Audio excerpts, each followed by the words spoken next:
The Tom Woods Show, episode 1134. Prepare to set fire to the index card of allowable opinion. Your daily dose of liberty education starts here. The Tom Woods Show.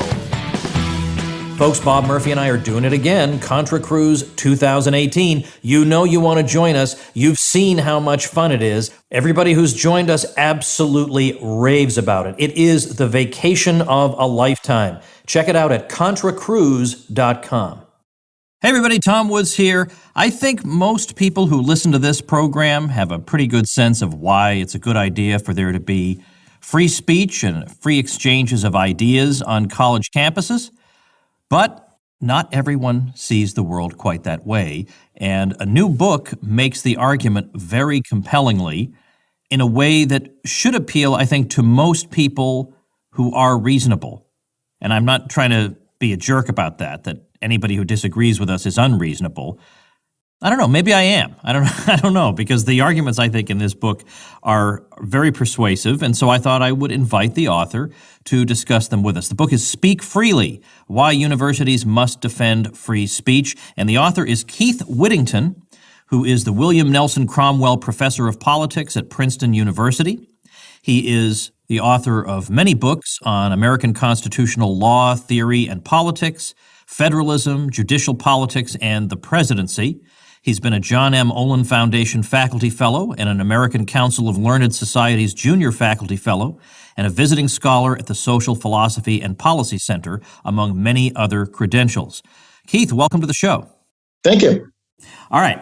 I have a bunch of devil's advocate arguments I want to use against you, but first I'd like to hear you lay out in brief, what is the general argument in favor of free speech on university campuses? Now, this is shooting fish in a barrel for my audience because they're already on board with you, but I want to hear what the argument is for people who might be skeptical.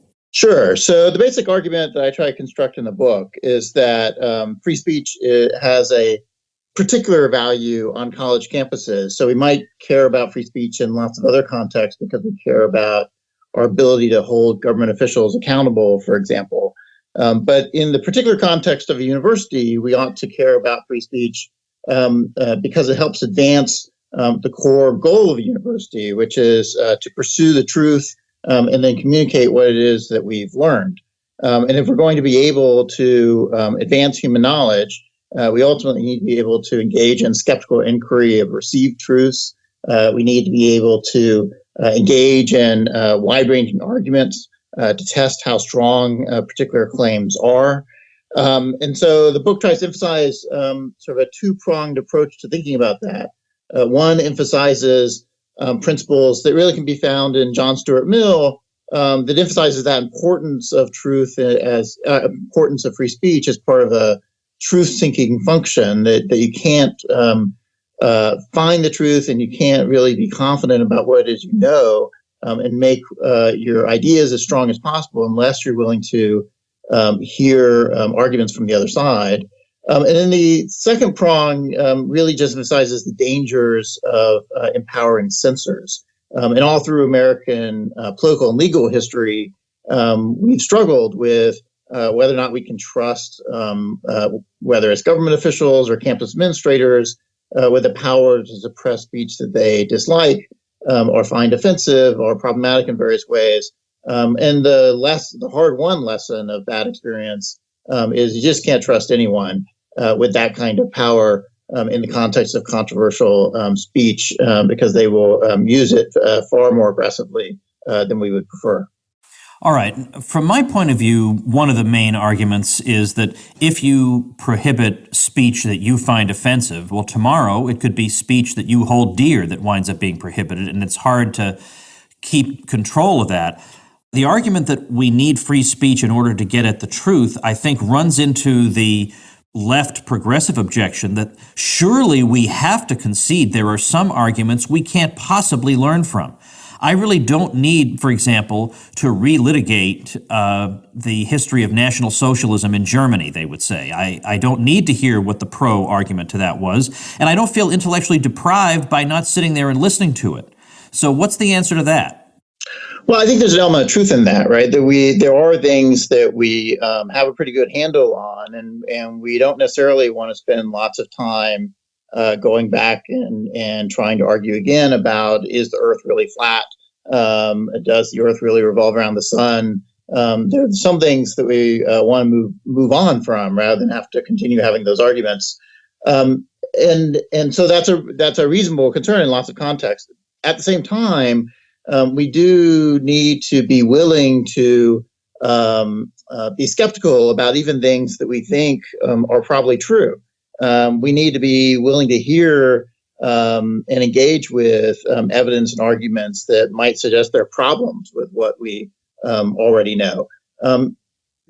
Not merely because we might worry about is this going to completely overthrow all of our core beliefs, but also because it can be useful on trying to think about how strong those arguments are on the margins. And so we might think that we are basically correct, for example, about the value of democracy as a political system, or the value of equality as a political value.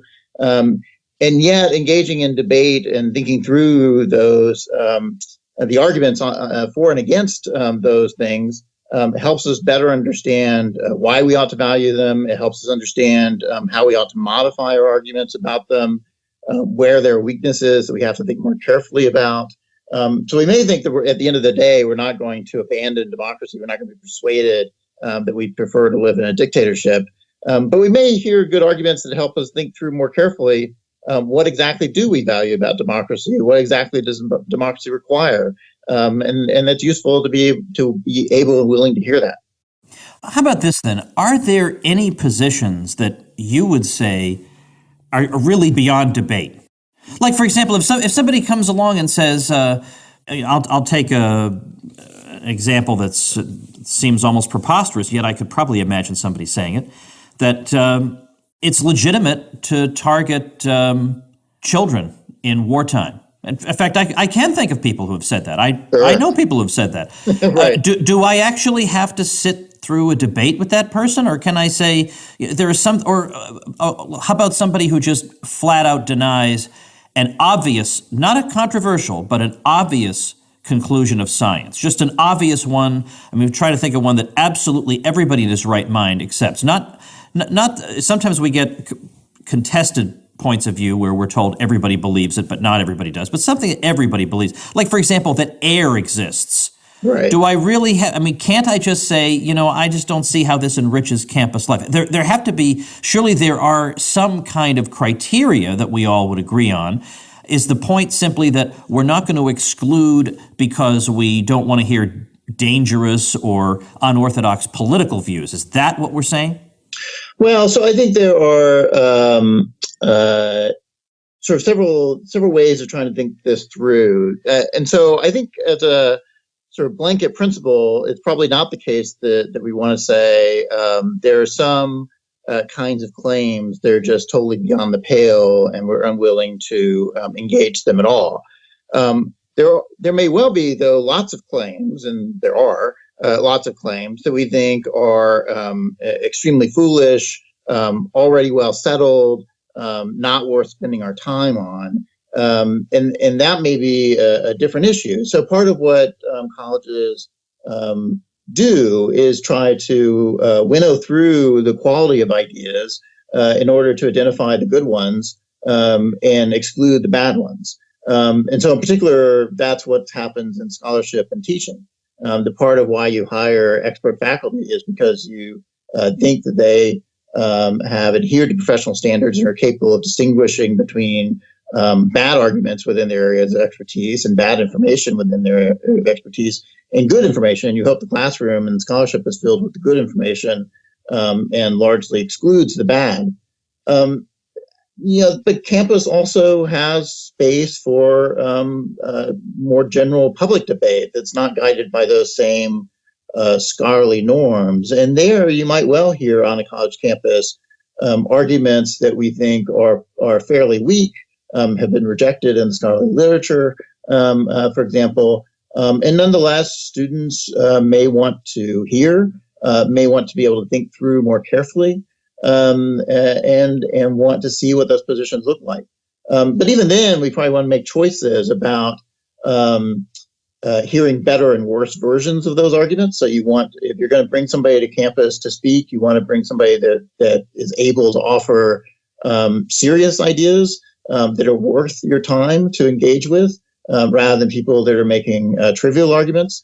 It's also true you want to distinguish between people who are making arguments in good faith and people who are making arguments in bad faith. And unfortunately, there certainly are people running around that are advancing arguments that it's not even clear they believe in, and they're not willing to engage in a serious discussion about those. Instead, they're trying to be provocative or controversial, or simply posturing. And it's probably not really worth our time and effort on a college campus to try to engage with those people. Well, all right, let's think about the example of somebody who's not giving an address on campus, but who's simply using language that, I hate to use the word offensive, because I think everybody's offended at everything, but language that really only an obnoxious jerk would want to use. Sure. Surely we can believe in free speech while also telling that guy to stop being a knucklehead. I think it's perfectly reasonable to tell that person to stop being a knucklehead, right? I mean, that part of what we want to be doing on college campuses, and I hope in civil society more generally, is trying to encourage people to be more civil with one another, to be able to engage each other in a productive way rather than in unproductive ways, and calling each other names and trying to be offensive, or even in some cases being offensive without necessarily trying to, but just having that effect, are all ultimately sort of unproductive of what we ultimately want to do, which is to be able to talk to one another, reason through arguments and ideas, and come to conclusions about what we think is true. And so we need to learn how to deal with people who are very different than us, who hold very different ideas than us. And sometimes that means running into people that are going to say things that are pretty disagreeable, and sometimes people who are going to be, in fact, pretty offensive. But it's perfectly reasonable, I think, to say, to tell people when they're being offensive, and to try to find ways of being less offensive so we can have more productive conversations. All right, let me introduce an expressly political angle to this and get your thoughts on it. It's true that the right wing can be very, very tough with you if they disagree with you. They can call you names. They can call you a socialist or a communist. Some people just embrace those terms, and there's no problem. But they can be they can say terrible things about President Obama. They're all that. They can do all those things. Sure. But what I find is that there's something qualitatively different about what's coming out of the left, because the right will say, you know, you progressives are wrong about a lot of things because you don't understand economics, or you don't get this, or you haven't learned the lessons of history, or whatever it is. But what I hear coming from the left is, it's not just that you're wrong, you don't even have the right to exist because you're just a white supremacist. You don't have arguments that we need to address. You're a white supremacist. And that term is now thrown around at almost everyone. It's not just people who actually favor legal distinctions between the races, which would consist of almost nobody these days, but it's just applied across the board to destroy people's careers and reputations and make it seem as if, of course, we don't need to debate these people. Would you actually debate a Klansman in the 1960s? I think that is a relevant part of this discussion, that there is a side of things that I think is simply not playing fair. Yeah, I think there's a lot of truth in that. I think the left would probably say that there are elements of the right that do similar things. But I think it is certainly true that a common move that we see not only in campus debates, but certainly in debates more generally in our society, are efforts to try to refuse to engage people on the merits of their arguments, but instead just to push them out of the discussion itself, and to push them to the margins, and to denounce them as somebody that you don't even need to talk to. And you worry that sort of winds up narrowing our range of discussion, and narrowing what we're willing to regard as a reasonable set of views that ought to be discussed on a university campus. That can be counterproductive if it means that there's a whole set of potentially important arguments and ideas that you're not looking at very carefully, and that hampers our ability to improve our understanding of the world. But in politics, it can also be very damaging if the result is we're going to say there are wide swaths of the American public or the political sphere, for example, and we're just going to refuse to engage them and act as if they don't exist or beyond the pale. And ultimately, that's a hard way of running a democracy. You know, I noticed that you have a PhD from Yale, so surely you're more than familiar with the Yale Political Union. And I can say that last year when I participated in one of their debates, I found it to be one of the most enriching episodes in my entire academic life, including my undergraduate years at Yale's primary rival.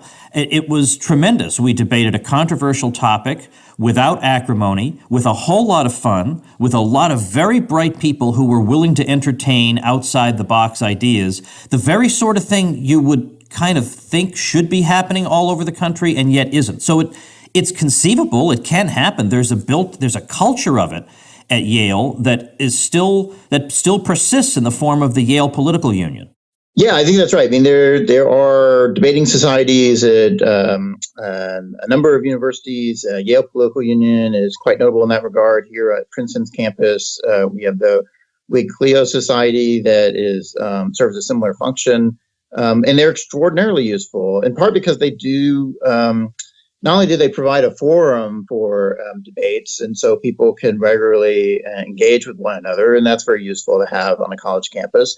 But they also socialize students into being able to have important arguments and discussions, and to be able to engage in those in a fairly serious way, in a fairly civil way, and that's very encouraging. And that's what you ultimately want to help educate college students to do. And I think those kinds of student societies are extraordinarily important in modeling that behavior and encouraging students to engage in that behavior. And I've had very good experiences in them as well. And you sort of hope that many other organizations on campus can emulate those models. Let's talk a bit about some terms that we hear thrown around quite a bit with regard to discourse on college campuses, and that's safe spaces and trigger warnings. And you try, I would not describe your book as a polemic. I mean, you try to be as understanding as you can to all sides of this discussion. And so you even try to be as sympathetic as you can to these terms, even while ultimately rejecting where they've wound up. So I'd like you to say a word about those, please. Yeah, so I was pretty skeptical of both these concepts when I first heard them, and I think there's lots of reasons to be skeptical of them. But as with most things, I tend to find that once you dig into them and explore them, that they're often more complicated than one imagines, and often there's a kernel of something good and useful there. And I think that's true of both the safe space concept and the trigger warning concept. I think both are dramatically overused and really abused in current debates, and so they are problematic in lots of ways. But there is something there. So in the context of trigger warnings, there is a valuable core, I think, in recognizing that there are some students who are going to attend modern universities that are highly inclusive and try to make themselves available to a very wide range of students who come to campus with serious mental and emotional difficulties and can, in fact, encounter things that are harmful to their health. And you want to try to be accommodating to those students and make it possible for those students to take advantage of a college education. And trigger warnings, at least in theory, is one way of potentially doing that. I think in practice, it's almost wholly detached from that potentially useful desire to be accommodating to those with genuine mental health issues, and instead is used as a weapon to try to remove things from campus that some might see as offensive, or are politically controversial. And the consequence of that really is to shrink the scope of what you can effectively teach, what you can effectively research, and what you can effectively discuss on a college campus. And we ought to resist that. Similarly, with safe spaces, I think there's a valuable kernel there, which is to say that we do want to have both metaphorical but also even literal space on campus for people to congregate with others with whom they largely agree. It's useful to have spaces on campus where we can socialize freely. We can gather together with people who in fellowship, with whom we share lots of ideas and beliefs and commitments. But it's also crucially important that we recognize that that can't be the entire campus. That the college campus as a whole has to be dedicated to respecting disagreements and diversity.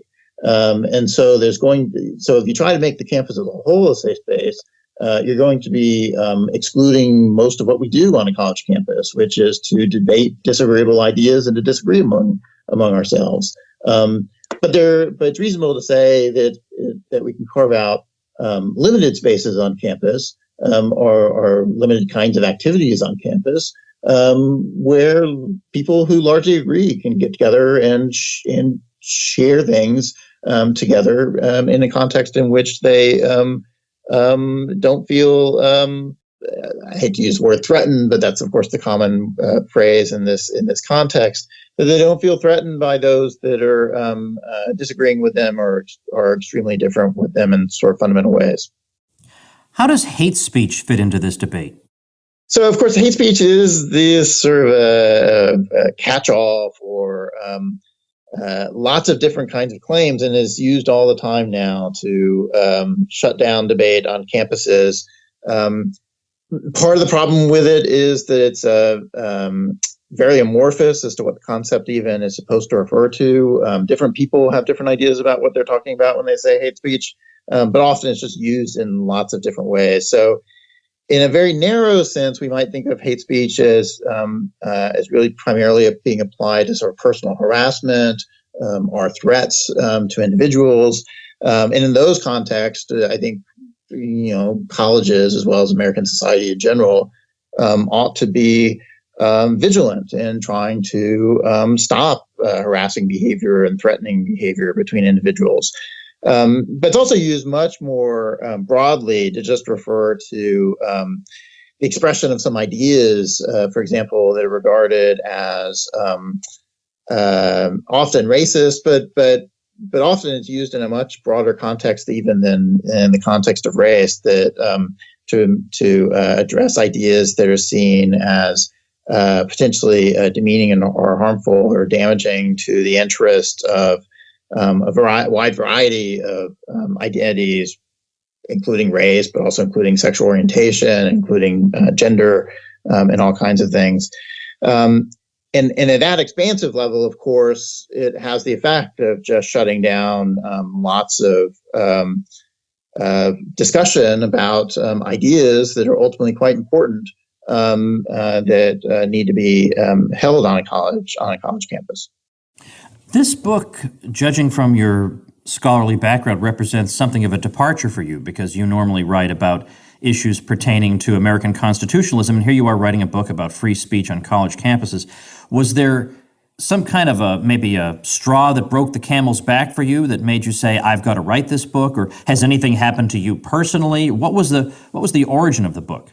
So, of course, I come from sort of a classical liberal or conservative perspective on things in general, and I made my career in academia, and so I've certainly had my share of moments where I've been called names or marginalized in various ways on college campuses, and you sort of get used to that as part of the background noise in some ways of being on the right on a college campus.